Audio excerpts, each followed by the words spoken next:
All right, let's jump right in.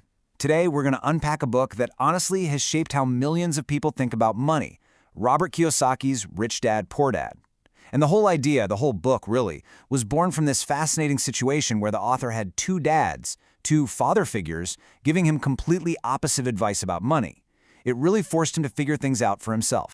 So let's set the stage, right? You've got two main characters here. First, there's Kiyosaki's actual father, who he calls his poor dad. Now, this wasn't a man who was broke. He was super smart, highly educated, even the head of education for the state of Hawaii. But for all his success, he always seemed to be struggling with money. And then you've got his rich dad. This was his best friend's father, a guy who actually dropped out of school but ended up building this incredible financial empire. Talk about a contrast. And wow, this slide just nails the core conflict. Poor Dad would say, the love of money is the root of all evil. But Rich Dad?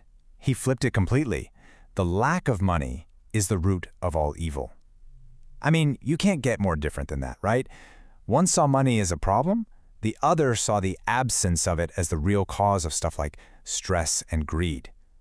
This single idea is pretty much the heart of the entire book.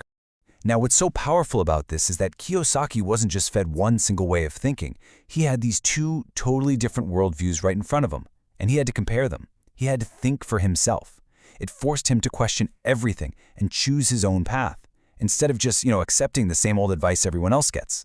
And all that critical thinking, it led him to see this huge problem that his poor dad was completely stuck in. He gave it a name that we've all probably heard, the rat race. You know the one, that never-ending, exhausting cycle of just working for money to pay the bills, week after week, year after year. So think about it. Poor Dad did everything he was supposed to do. The path we're all told to follow, right? Go to school, get good grades, find a nice, safe job. The whole point is to make more money. But here's the twist the book points out. That conventional path, it's actually a trap. But how? Well, here's how. It's something called lifestyle inflation, and we've all seen it. You get that awesome pay raise, you think, yes, I'm finally getting ahead. But what's the first thing most of us do? We buy a bigger house, or a fancier car, or just more stuff. So as your income goes up, your expenses creep right up with it. You're not actually building wealth, you're just building a more expensive cage for yourself. And this is what that cage looks like. All that new stuff, the mortgage on the bigger house, the car payments, the credit card debt, it all goes into what the book calls your liabilities column. And now, you're locked in. You're loaded with debt, which means you have to keep working, maybe even harder, just to pay for it all. See? You're trapped. And according to Kiyosaki, this whole cycle, this whole rat race, it runs on just two powerful emotions. First, there's fear, the fear of not being able to pay your bills. And then there's desire, the desire for all the nicer things you can buy when you do get a little more money. And those two feelings, fear and desire, they keep people running on that hamster wheel, always chasing the next paycheck, but never stopping to ask, hey, is there a different way to do this? So okay, that's the trap. How do you get out? What's the escape plan? This is where Rich Dad's lessons really kick in. And it all starts with redefining two very simple words we think we know, assets and liabilities. And this is it. Seriously, if you take one thing away from this book, it's this. Forget all the complicated accounting definitions. Rich Dad's rule is just beautifully simple. An asset, it puts money in your pocket. A liability, it takes money out of your pocket. That's it. End of story. Okay, so let's see this in action. On the left, you've got an asset, like a rental property or a dividend stock. See how it's pumping cash into your income column?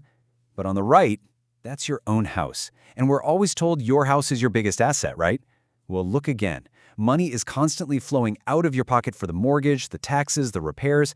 According to Rich Dad's definition, it's a liability. And over a lifetime, this simple difference creates two totally separate realities. You see Poor Dad's path? His income from his job goes straight out the door to pay for his liabilities. It's a closed loop. But Rich Dad, he uses his income to buy assets. And those assets generate even more income, which he then uses to buy more assets. Eventually, that asset column grows so big, it pays for everything. That's the escape hatch. So, the big question is, how do you build up that asset column? Rich Dad's third big lesson is 3 simple words. Mind your own business. And this is such a critical idea. So many of us mix up our profession with our business. You might be a great lawyer, but you don't own the law firm. Your profession, your job, That's what pays the bills for now. But your business, your real business, is your asset column. The whole game is to use your day job to fund your business, to buy those assets until your business is strong enough to support you completely. So, what kind of assets are we talking about here? The book lays it out pretty clearly. You've got things like stocks, bonds, real estate that actually makes you money every month. But look at that first one, because it's the most important. Businesses that do not require my presence. This is huge. If you have to physically be there for the business to make money, guess what? You haven't bought an asset. You've just bought yourself another job.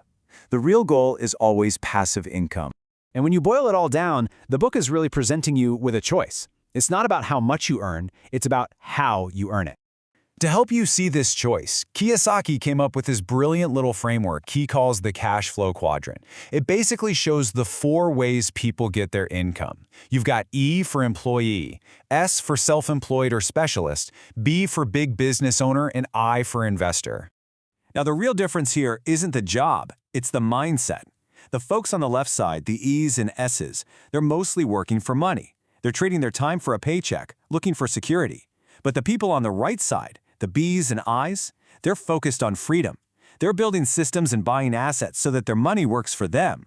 It's that massive shift from active income to passive income.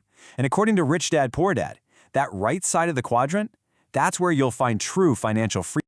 And that really brings us to the one big, challenging question that the whole book leaves you with. So forget about your job title for a second, forget what your salary is, just take a hard look at where your money actually comes from. And ask yourself this: are you working for money, or is your money working for you?